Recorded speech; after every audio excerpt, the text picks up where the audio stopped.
my hot take is that we don't actually absorb other people's energy, which I feel like as energy healer, people are like, what do you mean? And as a therapist, people are like, no, that's not true. I that definitely absorb people's energy. In fact, like in some ways, we like base our whole sense of self-image around absorbing other people's energy, right? It's like we're like tuning forks with other people energetically, emotionally, right? And that the way that we are affected and what we do about it is completely inside of our control and deeply our responsibility.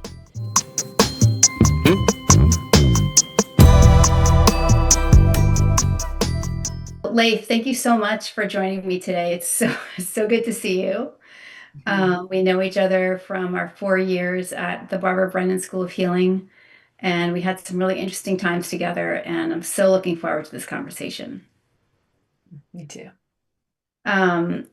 Why don't we start by talking a little bit about what you do? How would you define your work? So I work with care practitioners who are depleted in their practice, so they can transform their practice into one that actually enlivens them and inspires them. And care practitioner being like therapists, nurses, caregivers, healers. There's a lot of us out there who are feeling the weight of the work that we do, and it can feel pretty hopeless. I think a lot of the times for people, like that's kind of just the way that it is. So the work that I do is I help practitioners unravel what that means. Like this is just the way that it is, and learn to be in a care relationship with their clients in a totally different way, one that feels like actually deeply authentic and creative. Was it a conscious choice to work with healthcare? Is it mostly healthcare practitioners or other therapists, or was that a choice for you, or did people somehow find you, in that area? Mm. It was very much a choice actually. I do see mostly therapists, but it came because like that was my entire background. Um, so I mean, just as a brief overview, I spent most of the last decade working in wilderness therapy as a field guide, which is basically like 24/7 primary care with people in trauma and addiction recovery. So it's like the most intense experience of working with clients, always one on one, and it's like there's no like therapeutic distance where it's like okay after this 53 minutes I'll go cry about that in the bathroom. It's like 100% of the time we are together, whether you're cooking meals, digging a hole to go poop in slash like rappelling off a mountain. Um, so I watched an incredible amount of practitioner burnout, like guys with burnout, therapists that worked for the company were constantly getting burnt out. Um, and working in wilderness therapy for 9 years is pretty unheard of. It's a super long time. It ended up being like 25,000 client hours and over 1,500 days, like being in the woods with people. Um, and it became like my core skill set. It was like, oh wait, not only like have I figured out how to actually be a good practitioner for these people, but it's like I somehow came out of these 9 years with way more of myself, not less. I didn't ever leave my career because I don't guide anymore. I didn't leave because I was a crispy piece of toast. I left because I was so stoked about what had happened that I was like ready to move on to something different. So it Mm, was natural that I was going to work with care practitioners. mm.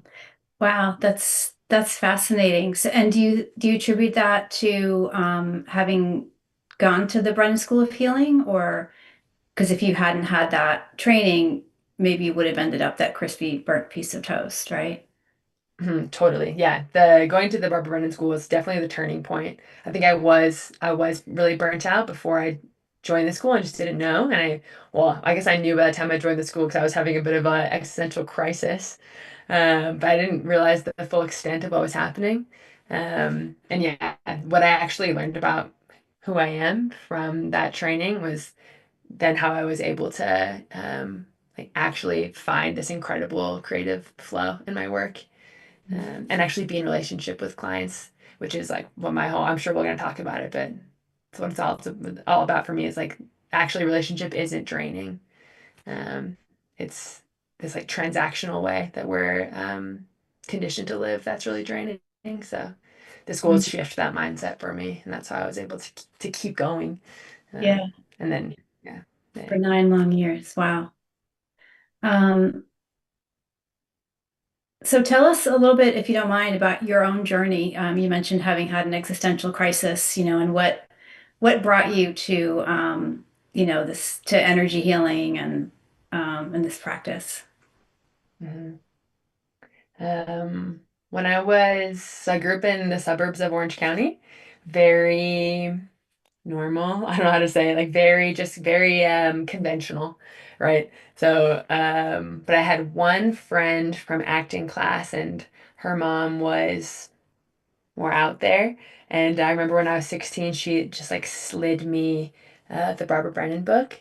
She was like, I think you need this. And I was really I was depressed and sad as a 16-year-old at that time, already feeling the like existential burden of like, is suburbia all there is to life? But what am I going to do forever? So she slides me this book.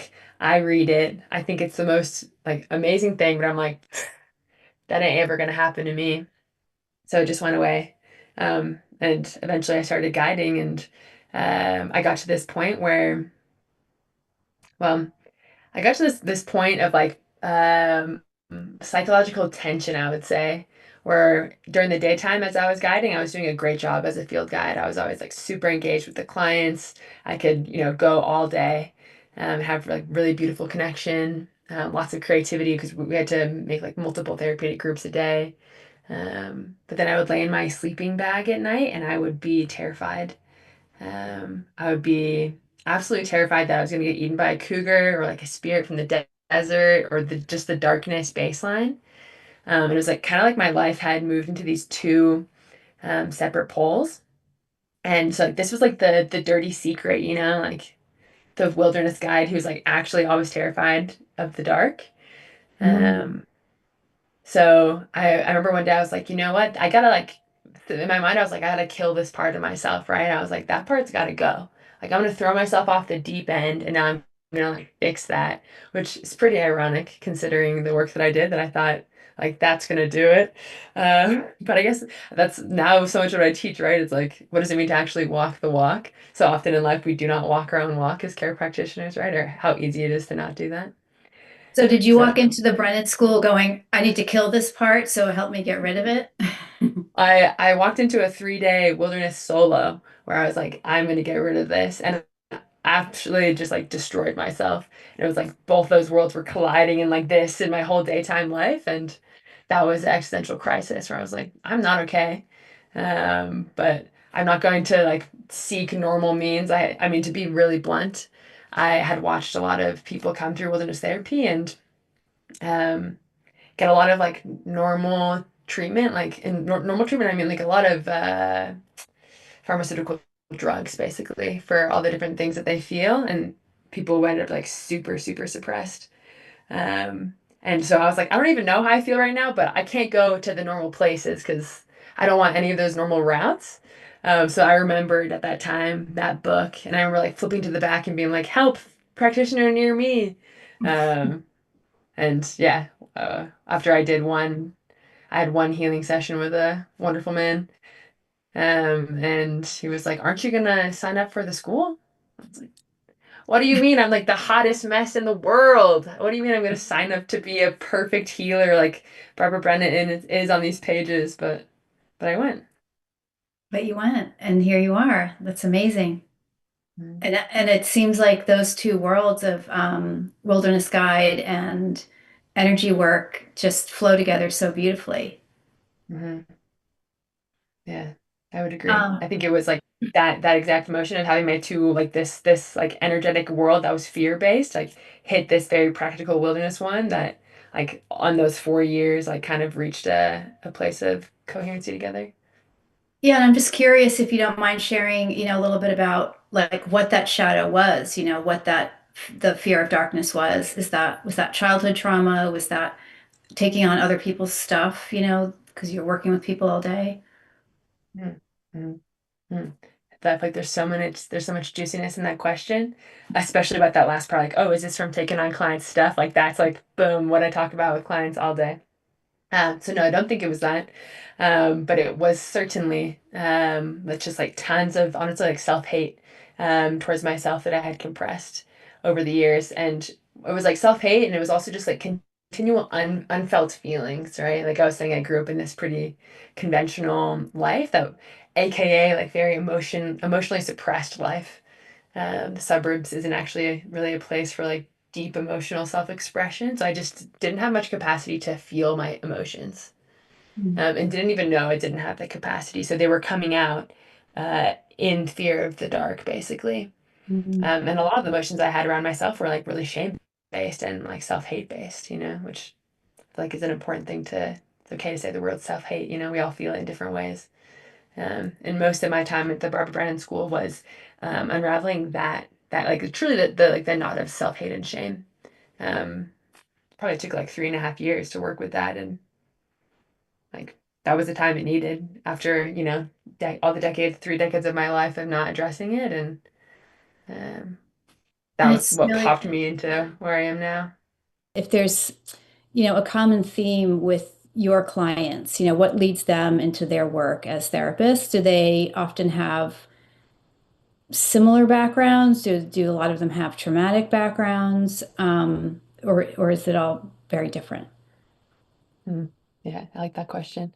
Uh, I found that people often don't have like crazy traumatic backgrounds. They just have like the really normal, deepest, what we know from the Barbara Brennan School, like the deepest, soft places of pain, right? Where it's like, oh, they deeply longed for relationship and connection as a child. Maybe that wasn't met all the way, and they learned to be the person that gives a lot. That's a pattern I see. There are a lot of different patterns I see, but maybe one of the biggest ones is the pattern of like overextending, of self-sacrificing as a practitioner, where it feels like, oh, my whole purpose in my work right now is to serve this other person. That's actually one of the patterns that I love to like with people is like what it means to be more than a space holder or more than a listener, or more than just a witness, and certainly not an absorbent sponge, right? Uh, they're not there to like the emotions of the client so they go and feel good about themselves. Um, so I find that pattern usually comes from this like deeper place of I really want my needs to be met, and as a kid, they weren't in some capacity, right? Like the classic Barbara Brennan example is like the crying out in the crib. It's like, oh, I have these needs. My parents were like, oh, sorry, you gotta just cry it out, and we'll come back when you're being good again. So then we just learn like, okay, my needs will only be met like if I meet this external condition. Mm, And I find with care practitioners that becomes, okay, if I give to this person, my client, if I give to my partner, if I give to society, then one day someone's going to meet my needs, but it never happens. And that's mm. where a lot of this continual drain and burnout comes from.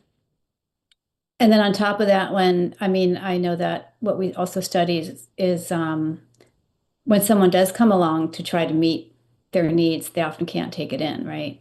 Absolutely. It would actually break the entire infrastructure if they were to accept the needs now. So, or accept those needs, that love that's being given. Yeah, Yeah. Those totally. patterns get pretty rigid, right? Yeah. And also it's like I know that people when they come into this profession deeply have care and compassion. It's not just that they're acting out childhood wounds, but that ends up being a huge factor in the way they work with clients. But most people come because they're like, I want to be with people in the thick of it, like in the real moment. I want that sensation of aliveness. Um, Sure. yeah, Yeah, it's the gift is in the wound, right? Saying from Barbara Brennan.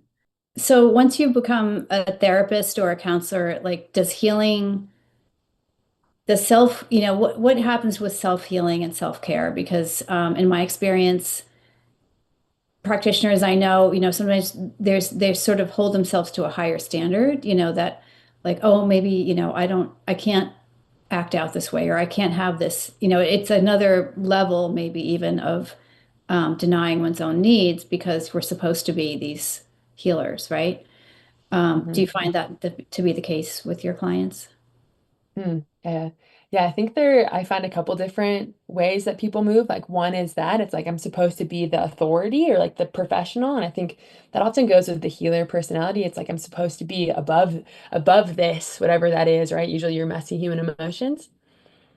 So that will happen. And then I find with a lot of people who are particularly like social workers and therapists, they're like, this work is so overwhelming and so much. Like I don't do anything for myself when I get home and feel deeply shameful about that. But it's like there's not enough. They're always on the like the bucket's basically empty, like there's not enough energy is like actually that's like the phrase that really started me off in this particular line of work with people always like I don't have the energy for that. And as an energy healer, I'm like, what do you think that means? Like where do you think the energy comes from? And yeah, that really unraveled that ball of yarn. And what do people say? Because you talk about it in terms of compassion fatigue. Is that what you're talking about? Uh-huh. Yeah. Yeah. Compassion fatigue and burnout are some good words for like I don't have enough energy. If I like sleep enough hours, if I like finally get that quiet time, like that's the only way I build up energy.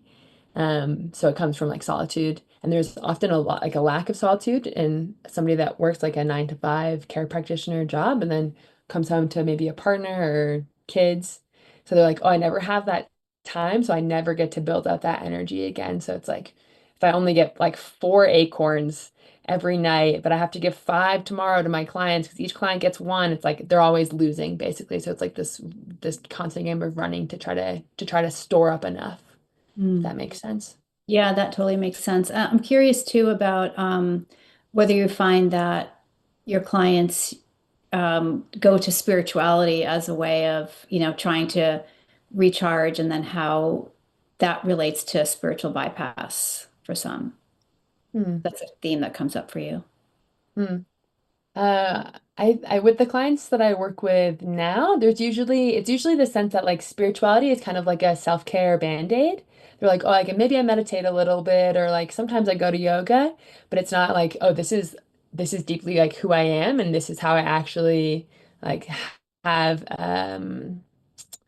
a way to renew myself is because of this like different basically like belief system and reality, right? Of how one gets energized. It's like, oh, spirituality is this like nice thing that like adds some like extra organic cashews on my life. I love that, extra organic cashews. And how is it for you? Tell me if you don't mind sharing your own spiritual practice and what that means for you. I definitely with my background had to in the best way like fully incorporate my sense of spirituality into who I am as a person, which had much more to do with like what do I think the meaning of my life is. And this is something that I talk with my clients with a lot, is they feel very much like at the whim of a larger system, whether it's like the therapeutic industry or like the whims of their like continual clients or like society at large, especially as our world gets like more and more chaotic. They're like, oh, I have no control over this like machine that's rolling and I'm just like underneath it. So for me, my sense of spirituality had to be like, actually, everything that happens to me is deeply meaningful. And that goes to like the smallest level. Like every sensation in my body is deeply meaningful. That's probably one of the biggest things that I feel like I keep saying that. There's a lot of big things, but a lot of what I work with people is like actually every emotion that comes and rises in you, like in session and out, like is direct information about this inner world that you said that you want. Like it doesn't just come from when you go to the yoga class because that's not actually the truth of who you are. It's like that moment of shame or that moment of longing or that moment of fear with a client or with yourself. Like that's everything you say that you want. So for me, spirituality is very much this like moment to moment. Like I'm creating my own life, so I got to look at it and be in it, or else where am I going to get it? Otherwise, I'm always waiting for something else to save me or fix me, basically. Total presence, right? Hmm. And how would you say that relates to we touched on earlier, taking on the energy from others? Because I know for myself, at least in the 4 years of school, I would have a still, and still sometimes like what's mine, what's theirs, what's your take on that, and how do you help clients deal with that? I'll give you the metaphor that I really like. So if I imagine all the different aspects of my psyche, aka like all my emotions, my thoughts and beliefs, as a bunch of people in a room, like all the different parts of myself too. So if I imagine this room, like everybody is screaming out their own opinion, and there's like a kid playing the triangle really loudly in the corner, and then there's like people playing the drums, and there's somebody like on the soapbox, and there's like a bunch of people trying to like push other people down into the corner and like tie little claws over their mouth, right? Like that's how we normally are inside. So then like the loudspeaker comes on and some heavy metal music starts playing. And it's like I can't even differentiate what's the heavy metal music and what's all the screaming parts of me. So it's Mm, like I don't even know what's what. Like it's all me, it's all them, and it gets really easy to like start to assign blame or shame, right? Shame like, oh, I'm bad and this is me, or blame, this is the person. Um, and like I find that, I mean, what happened to me, right? That was like that was this moment of like internal collision that I spoke about. And in the time of being in the Barbara Brennan School and all the years after that, I've come to this place where it's like, oh, there's no corner of myself that I actually can't look at now. Like the every time a sensation arises in my body, like I know that I'm going to be with it, and I've been with a lot of painful, like scary ones over the years. So now there's no need to have like somebody gagged in the corner, and there's not a 4-year old having a tantrum, and there's not somebody like trying to soapbox beliefs so that like everybody else is unheard. I'm like, oh wait, everybody inside of me is on the same team. So mm, I describe it like everyone's singing in a choir. They're all singing the same song. That doesn't mean there's not different melodies and like a whole bunch of different tones, but it's like, oh, I know we're coherent inside. mm, Um, so now when the music comes on the loudspeaker, I'm like, that's not me. I can really mm, tell that's not me. So mm. that's how I play with discernment. And I have more to say about, what it means to like absorb other people's energy, but Yeah, if you don't mind touching on how we absorb other people's energy and what are some ways that we can be aware of that. Also, if you could, walk us through how you, once you make that discernment, how you kind of deal with that energy that registers in your system. Do you Mhm. block it? Do you send it to the light? Do you step on it? I'll say it this way. This is my hot take is that we don't actually absorb other people's energy, which I feel like as energy healer, people are like, what do you mean? And as a therapist, people are like, no, that's not true. I like definitely absorb people's energy. In fact, like in some ways we like base our whole sense of self-image around absorbing other people's energy, right? Especially as a care practitioner. It's like this constant battle that we're fighting. We're fighting the good fight to not absorb people's energy. And I'm like, actually I don't agree. I do think that we are utterly affected by people emotionally all the time. And that the way that we are affected and what we do about it is completely inside of our control and deeply our responsibility. Mm, So one of the things that I love to work with people on is this idea of countertransference, which I'm sure we'll talk more about. But basically, it's like if somebody is coming to me, let me think of an example. If a client is coming to me and they're feeling super, super anxious, for example, and they come into the room and they're just like speaking, and the more anxious they get, I start to feel anxious in my body. I think a lot of practitioners will say like, "Oh, I'm absorbing that client's energy." But I'll say it this way, like if you were absorbing their energy, the client would become less anxious, right? Like, because that would be what's happening it would be like a 1-to-1, and then the client would leave like, "Hooray!" And you'd be like, but that's actually not what happens. Mostly the client stays anxious and you just get more anxious. And sometimes if the session's good and you can really be there with yourself and the client gets to talk through that and they actually become less anxious and you find that in yourself you're less anxious too. But what's really happening, it's not this like one-to-one transference of energy from the client to the practitioner. It's like the place in the client that was lit up is resonating with something happening inside of the practitioner. And maybe mm, I don't want to look at that because especially what you're saying before, like I'm supposed to be the like super put together practitioner. This is a huge place, right? It's like I'm not supposed to be feeling that way. Sometimes people will feel like really annoyed at their clients too. Like if their mm, client's really anxious, they come in and they're like, I don't want to deal with that, like this person again. So they start to feel anxious and they start to feel annoyed, and they're like, no, this is not the image of myself. I'm not supposed to be this person. So they mm, don't want to face it, but it's actually getting activated the whole time because like we're like tuning forks with other people energetically, emotionally, right? So every time a client comes in with a certain emotion, if I begin to feel it in my body, my first go-to isn't like, how can I block this person from me? Because that's not what I want. That's not, I want to be in deep relationship at the core, right? Like I want to be in the thick of it, like in the reality, which means I can't pretend there's like a wall between us. That's not what I get. That's not how I get what I want. But I do have to take like full responsibility for like, what does this mean about me? What do I think I can or can't feel or shouldn't be feeling right now? And what have I been ignoring my personal life because I am too tired to never have enough energy when I get home at the end of the day? And like, of course it's going to come out of my practice. And so it's always something for us to look at, right? So anytime we resonate or we get triggered by another person's energy, there's always something for us, to take home or to take as homework if we're a therapist in a session, and to maybe jot down and look at later. But it's never just the client's energy is what I hear you saying. Absolutely. Because we're always in a relationship. And if Mhm. we want to pretend it's a transaction, I mean, it can look like that. That's how we get into this like transactional mindset. It's like, oh, I'm absorbing it from the client, or it's just the client's energy. That's trying to pretend that there's not this two-way flow and that I'm Mm. not actually fully responsible, just like the client is also fully responsible for what happens in the moment. Mm. So I was just doing a healing on somebody the other day, or giving somebody a healing. And this person was having a lot of really intense pain in their head.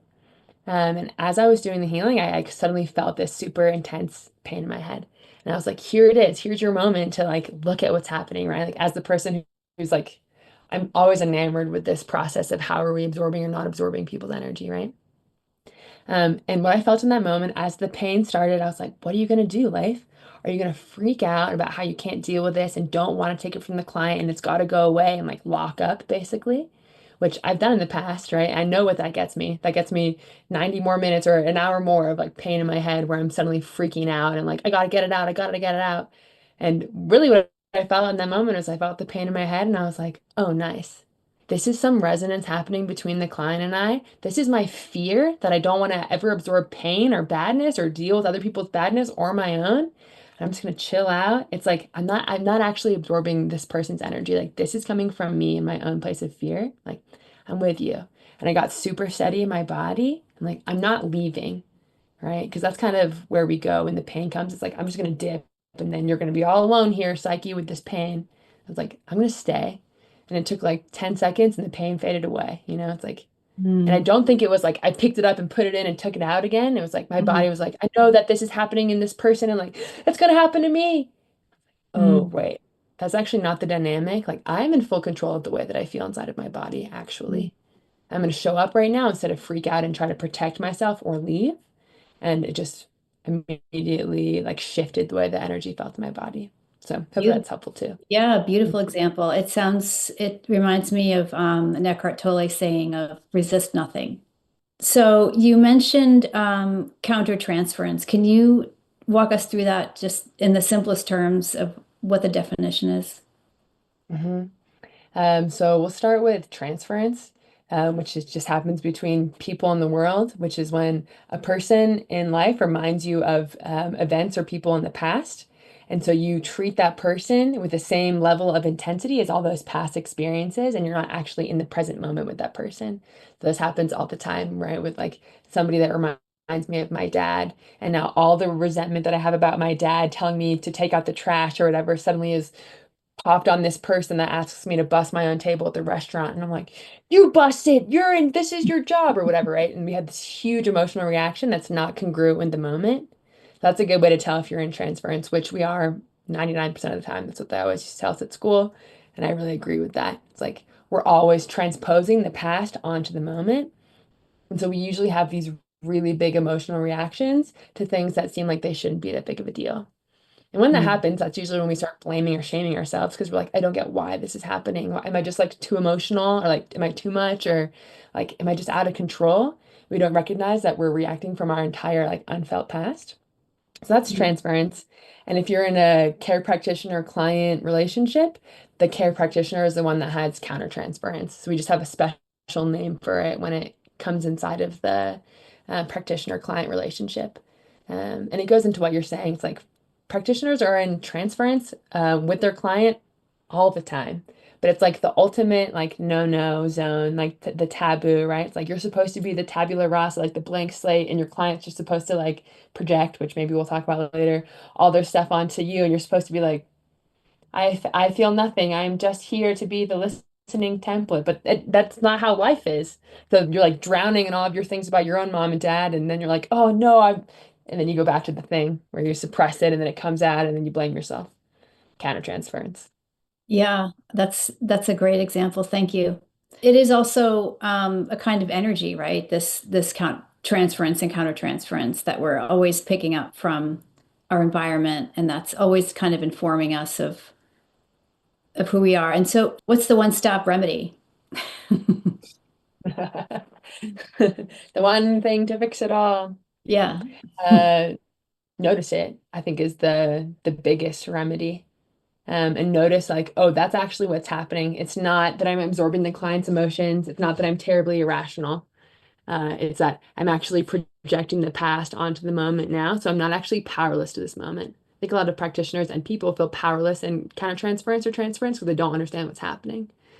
But like I had a really good moment of this. I actually went to go visit my parents for the holidays. And I was talking to my dad at the dinner table, and he started to give me some advice about, he was talking about mortgages, and he was saying some words, right? Like some words that I didn't know about some kind of mortgage loan, or I think mortgages are loans, exactly.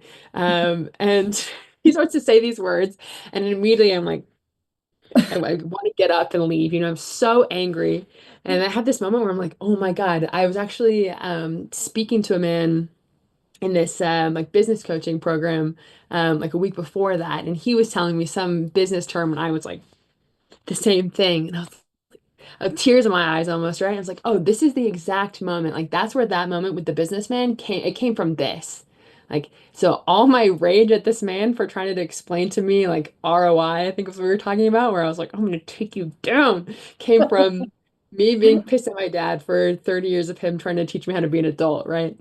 So it was this moment of like, oh yes. And the second I realized that, I wasn't mad at my dad. I wasn't mad at this person anymore. It's like, oh, once the truth comes out, there's so much freedom in the truth. Doesn't mean all Mm. the feelings aren't still painful, but like all that resistance and the pent up like frustration and blame, like just isn't there's nothing to blame anymore. How would you say that countertransference relates to something called projective identification, in which someone holds a certain subconscious belief about themselves, which is perceived by others and ends up fulfilling the image that they project? To me, it's sort of an invisible energetic dust cloud. And Mhm. so, but by carrying this consciousness, which is the dust cloud, other people perceive that and end up giving us the feedback that we're projecting without realizing it. The way that I speak to it a lot with my clients is like, hey, the beliefs that you have or that's the reality that you create from it. I see this. What's a good example? This happens when people have like relationships with a pretty intense like power dynamic inside of it, especially if somebody is like the quote unquote like the weaker one in the power dynamic, right? And they're like, I would never consciously choose this relationship, right? Or like I wouldn't want this to happen to me. Like that's somebody is always like yelling at me or dominating in our relationship. And which is what I hear you saying, right? It's like there's Mhm. something happening. I don't quite know what it is. And always I find when I work with that person deeper, we like find those beliefs inside that are like, oh, I'm actually weak. Like when the moment comes, I'm gonna collapse, or like I need somebody to save me, or like I'm actually not good enough, like you were speaking to. So it's like Mhm.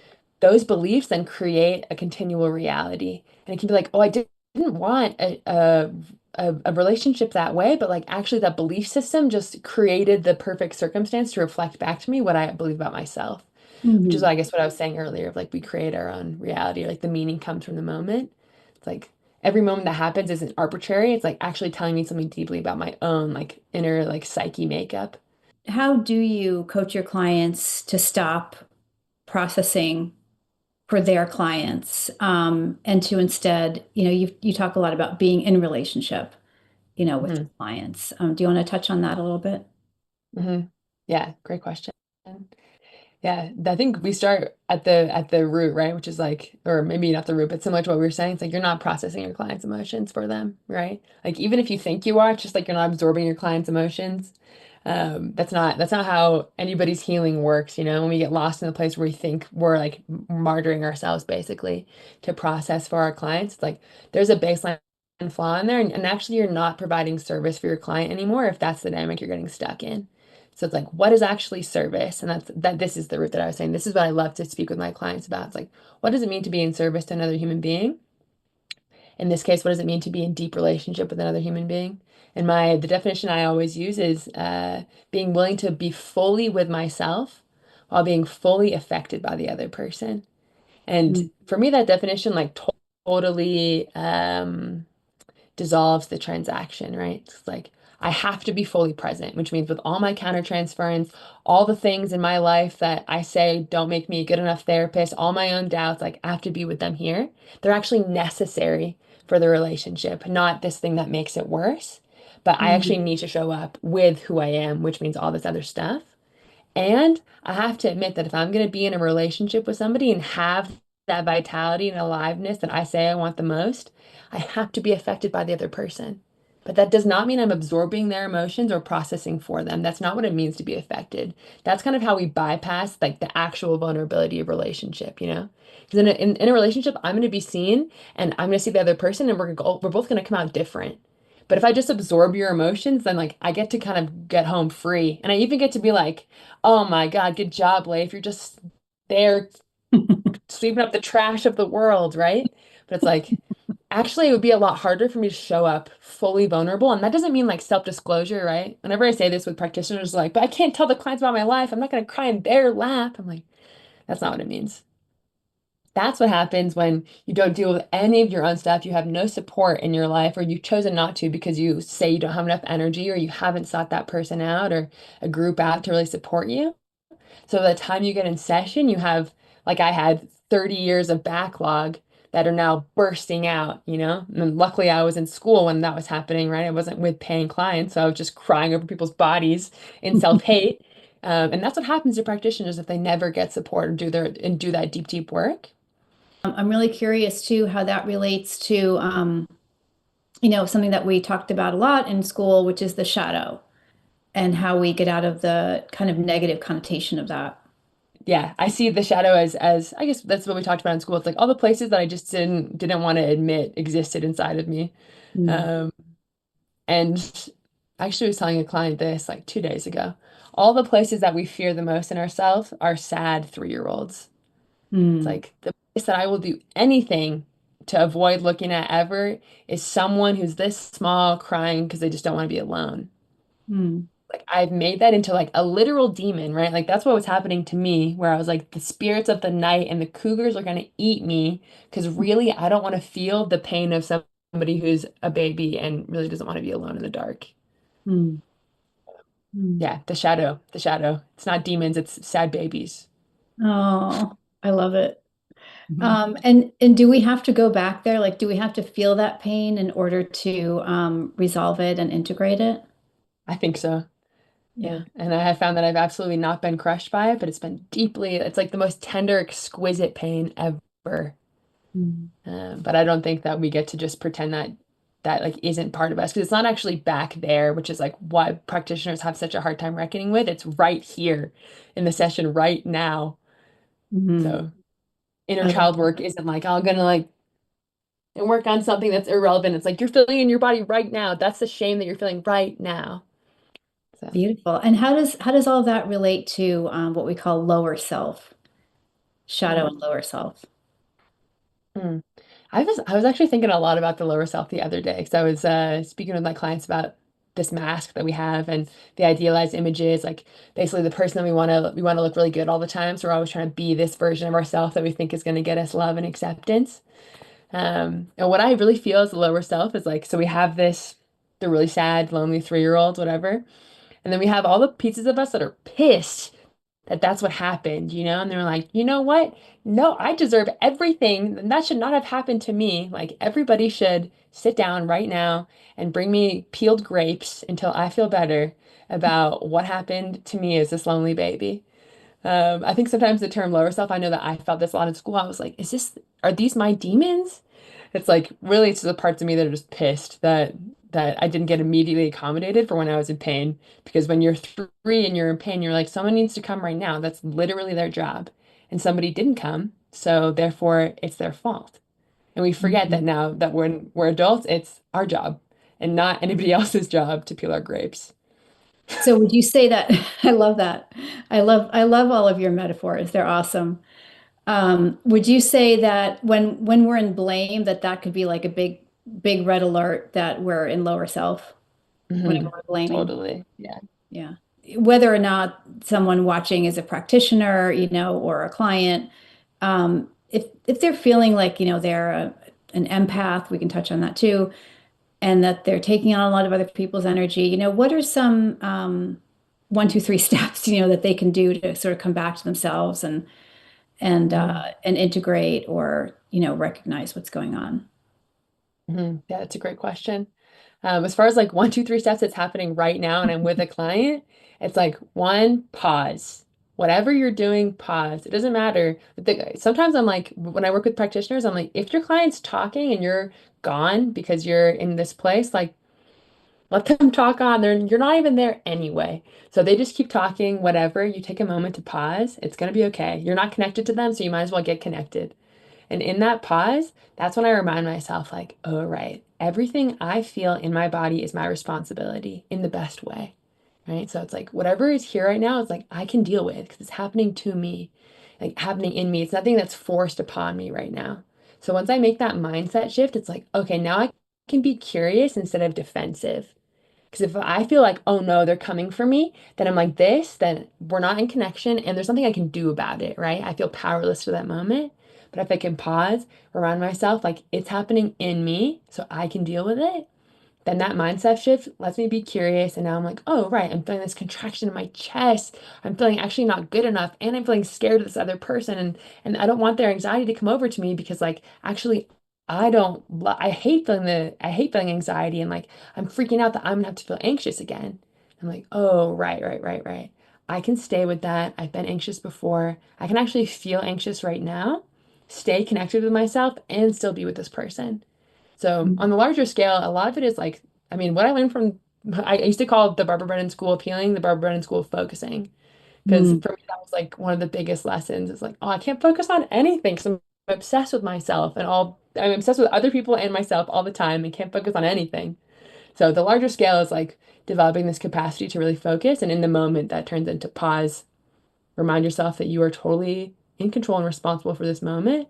And then let yourself like have the legitimate experience you're having without trying to contract away from the other person or yourself. That mm, mm. hopefully that's easier Yeah, said than done, but yeah, no, and I think that there's something to be said for acknowledging the safety in the moment too, right? Because I mean, I know in my own experience, what happens often when we get triggered that way is that there's that underlying feeling of not being safe, being afraid.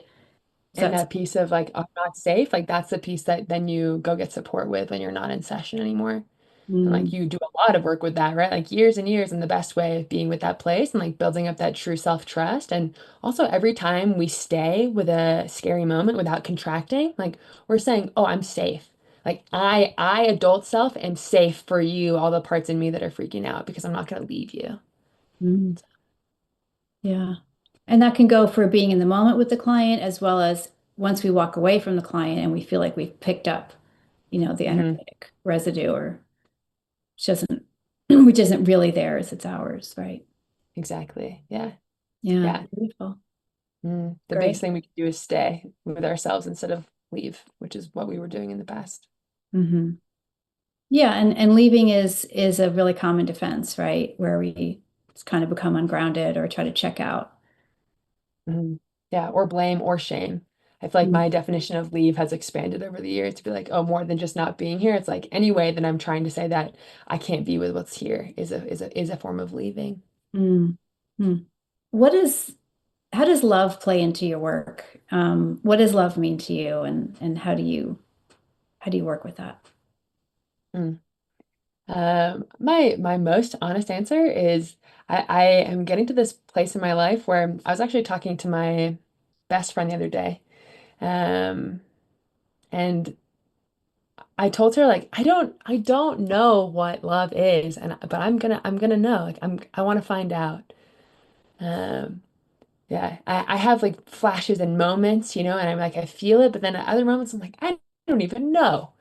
And I feel like I went to Barbara Brennan in some hope that I was like gonna get like with love and it would never go away. And I'm finding it much more, it's like I guess in theory, I know that it's always there, but like if I'm closed, I can't feel it. So it's like the practice of can I soften for a moment to let myself be? Like that's part of what it is to stay with the self. Like in those moments, like that's what I feel like when my practitioners say like I want to be in that alive moment with the client. Like I feel love very much as like this the energy of change of right now, of like the vulnerability of being here. It's like we want the love of that, but we can't have it if we're constricted or contracted away from them. Mm. So I feel like for me, I'm like, I have no, there's so much. There's so much that I don't know about what love is, but Sounds like you do know. That was a beautiful definition. mm, Yeah, thank you. thanks. Oh, I will give myself the shout out that we're gonna attach. I have because I'm obsessed with this topic of absorbing other people's energy.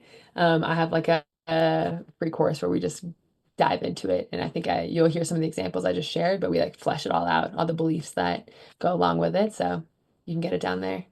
Perfect. Um, Yeah, we'll definitely post that. And yeah, thank you so much, Leif. It's so great to be with you. And I mhm, really enjoyed this session, and I hope we can do it again sometime. mhm, yes.